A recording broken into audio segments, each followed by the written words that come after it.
Well, let's talk about that. Do you mind talking about that? No, I can't. I didn't know whether to talk about it or not, but how are you? Yeah, I'm better today. Right. This is helping. It's something new. Talking, been sat indoors for the last I was in hospital for 2 weeks, and then been in sat indoors for another 2. You know what I mean? Like going walking and that and whatever. But it's mad couple of weeks. What was the actual issue? So when I was 14, they thought I had appendicitis. So they've opened me up on the right, but my appendix wasn't there. It was in the middle, right. And it had part of my intestine stuck to it. And they've kind of sorted that out. Done another couple of tests, and a couple of weeks later they took me down and they literally had to open me up and take everything out and then put it in. I got something called a malrotation of my intestine. Right. And in 2018, scar tissue caused an adhesion, so like a blockage. So they operated then. And then literally a couple of weeks ago, indoors, working on another project, like going through some stuff with my missus, said I've got a stomachache. A couple of hours later, I was like, this feels like my old stomachache kind of thing. Started throwing up. I was throwing up for hours and hours. My brother and my mum's rung up. My missus said, like, look, and Dave was like, yeah, that's like that. He's going to say he's all right, but, get an ambulance. Got an ambulance, rushed me into the hospital, got into Queens, and they'd done a CT scan, no, MRI scan, sorry.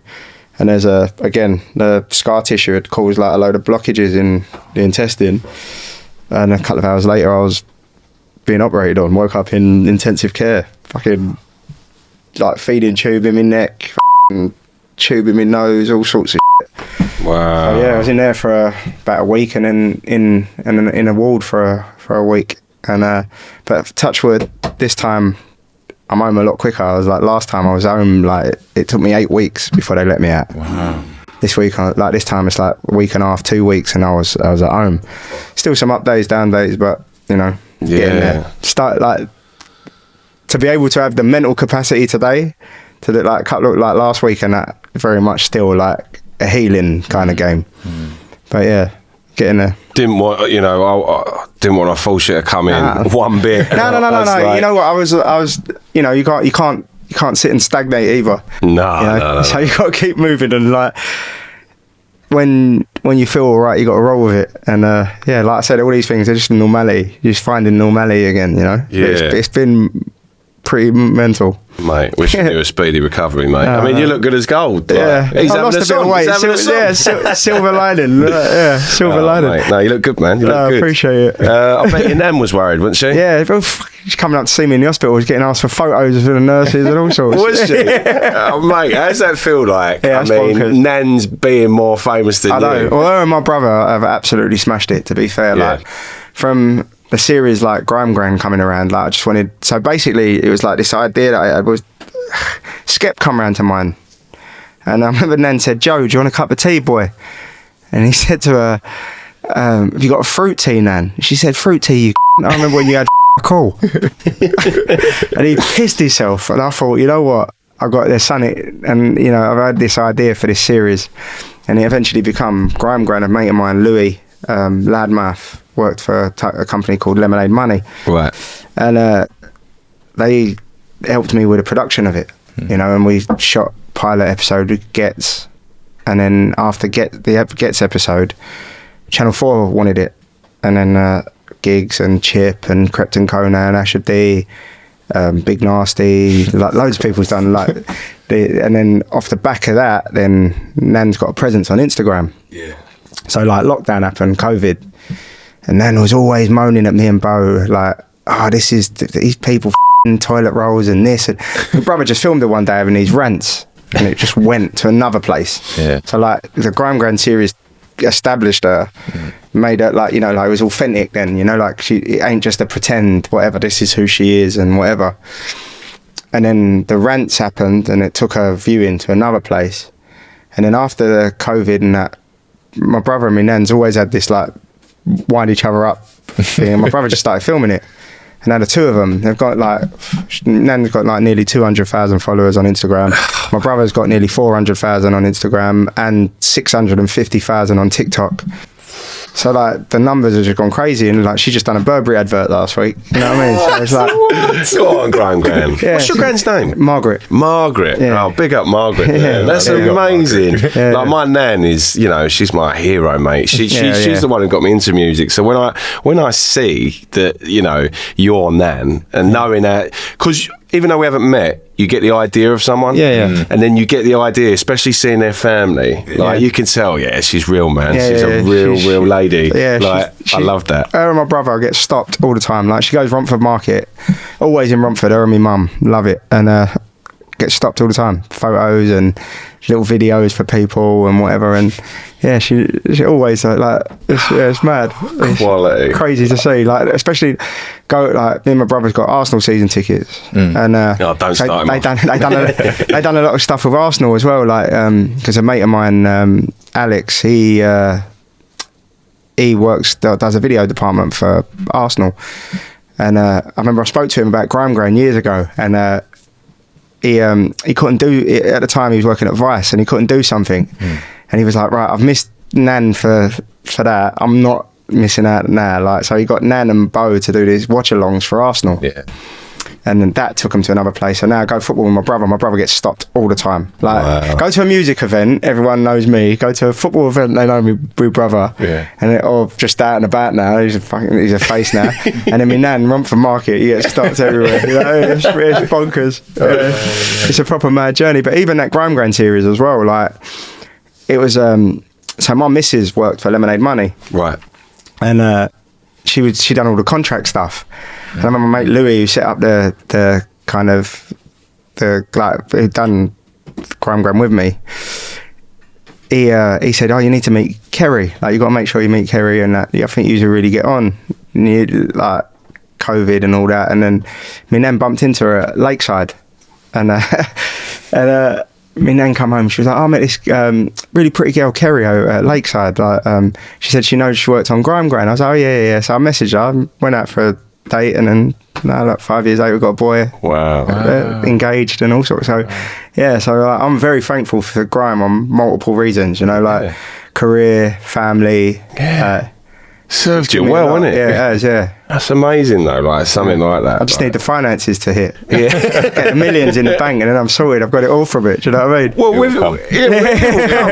it will come. Like, do you find? Sorry, I'm nicking a question off you now, Faye, but because we're rolling a little bit. But do you find? So you have your job. So you still a cabbie? Yeah, still cabbieing. But I very much juggle it. Like, you know, there'll be times when. So I think I've been in a cab a little bit more recent. Obviously, when you have I had my boy. You know, you like a lot of it with Grime. You know, you're pitching stuff, and it takes its time for things to come and whatever. But you know, you have your family. You got to get your money and do what you got to do. But you're still doing things alongside. And yeah, now it's kind of like, you know. I've got a few things coming. One of them should be later this year. Can't say anything about it. It's like, give us an exclusive, man. It's it'll be in a store. You'll read it later in the year, but I can't really say too much. Okay. Well, I won't push it. I won't push you. But push you. Yeah. So that's so I'm working on that. That's been tough. That's been like that's a lot harder than I ever imagined it to be. You know, you have to really open up and kind of, you know, think about things, the good, the bad, everything. It's like a real emotional journey, but that, fingers crossed, touch wood, people will enjoy it. Bit of therapy for yourself. Yeah. So that's been cool. And then the cab's still there, yeah. Like, I think after the healing and stuff, less so. I'll get back into, you know, like pitching. Got a load of ideas and treatment decks and stuff I want to write up. A few scripts I've been working on. And then the cooking. Wicked. The cooking thing's a big thing for me on a personal one. Yeah. Bit of New Ainsley, or no, I wanted to be a chef before I picked up a camera years ago. Like, I've always loved cooking. Right. And I think someone's like, oh, long hours, money. And when you're young, you're like, fuck that. Fucks to that. But the actual artistry of cooking, always loved it. Like, decent food knowledge. If I was sitting out chilling indoors, I'll watch Food Network. Yeah.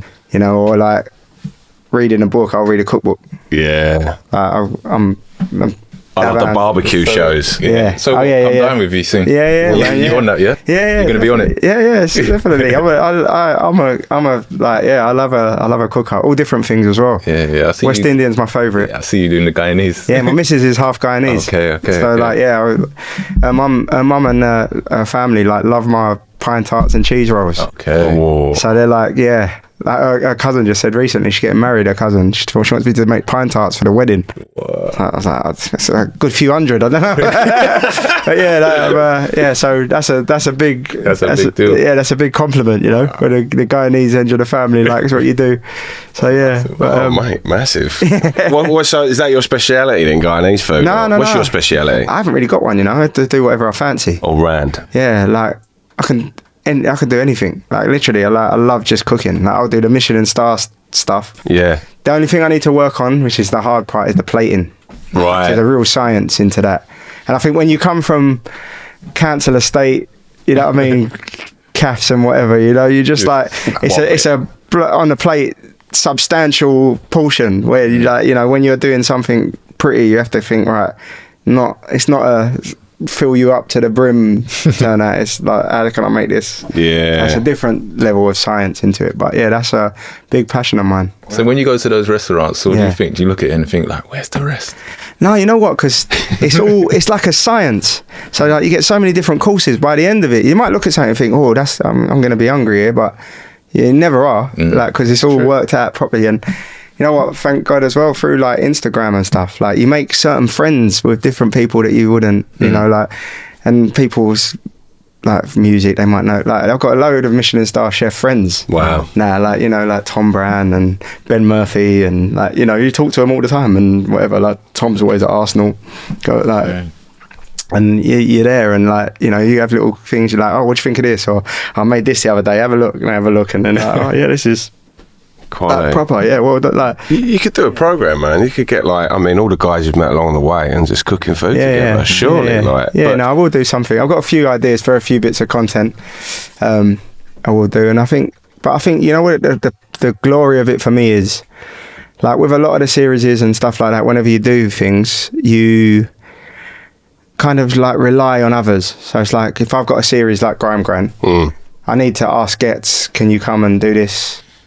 Where I think with this, for the cooking thing, for me, if it was just Instagram for me as a therapy thing, it's like I can do it because I'm indoors now.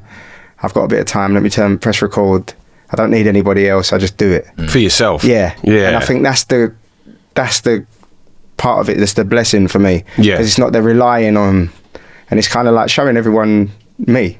You know, like I said, everyone knows Risky Roadz or whatever, like, but some people might not know that I like cooking or I like to, you know. They will now. They will now. Yeah, that's it. There's our exclusive. Yeah, so my 40th birthday present, my missus got me a set of Wusthof knives, like proper, like you know, like top drawer, like set of like. So I've got this like a couple of so I've got the gear. Wow. Yeah, and I got a bit of an idea, so it's all right.